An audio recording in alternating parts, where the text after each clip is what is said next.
Information access opportunity is great now. We've gone to a state where there are large databases available online, growing ones, and people are eager to gain access to them from many different disciplines. The computing power seems to be here. The networks for connecting people together are in place. The graphical user interfaces with pointing devices are now common, and even the more elegant access of image and video data is improving. The problems, I think, though, are matched for the opportunities. The currently existing query languages are rather difficult. Oh, sure, SQL or Dialog are improvements over writing a program in a procedural language, but they still do take some time to learn. The Library of Congress Scorpio system, a fine system, but there's a 3 to 6 hour training course. And those who want to come up and touch the access system will not spend 3 hours learning. They want to get started sooner. So I think we can do better than those traditional command-oriented languages. Menus and form fill-in do solve some of the problems, but I find them too restrictive, too slow. And natural language query, which is heralded by some people as the solution to our problems, I find too unpredictable, too slow, and somewhat archaic. The other problems are the ands, ors, and nots are confusing and difficult. I think that stems in part because and in English is meant to enlarge a set.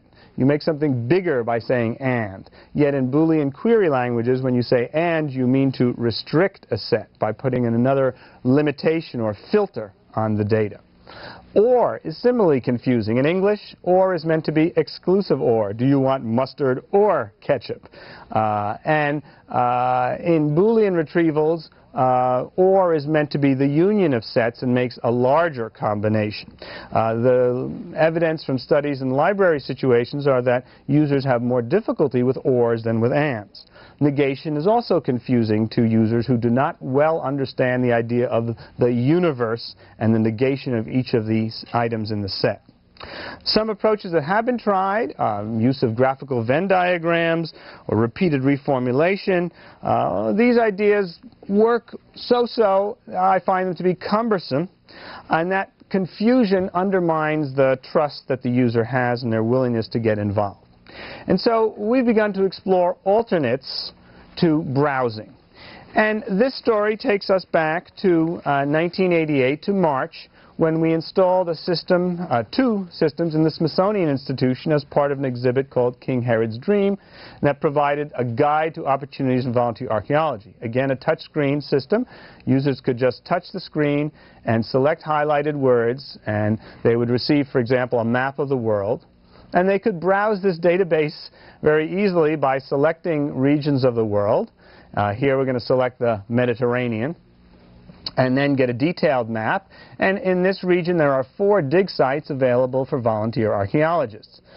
In this case, I'm going to choose a site in Italy called Ripa Tetta, and I get the detailed information about the dig site, what kind of artifacts are found there, when you can join, how much it costs, a variety of information, who to write to. That system worked very well. It traveled for a year and a half to 6 cities, and approximately 75,000 people used that system. And our evidence is that they enjoyed and succeeded to browse by touching with their finger in a hypertext exploration strategy. However, as good as it was for those browses, that system did not easily allow users to answer some questions such as, well, I'd like to go on a dig in either June or July, and I'd like to be in the Mediterranean or maybe the Middle East, and I'm interested in, Hellenistic sites, and I want to spend, maybe less than $700 a week. You could not ask a query and get the lists of all the sites that satisfy those attributes.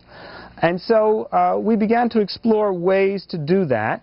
The strategy we developed, it was implemented by Bill Weiland, used the direct manipulation principles to formulate a query.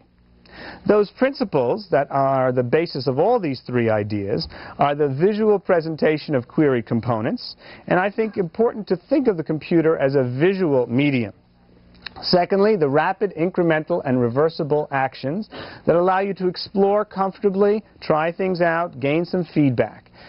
We replace typing by pointing. A mouse, a touch screen, stylus to simply point at things makes it a great deal more convenient for the users. And then visual presentation of the results and immediate and continuous feedback. I believe that applying these design rules will result in a system, or can result in a system which reduces errors and encourages exploration. So here's what Bill Weiland's interpretation was. Or this is a mock-up based on that. And in this system, you would start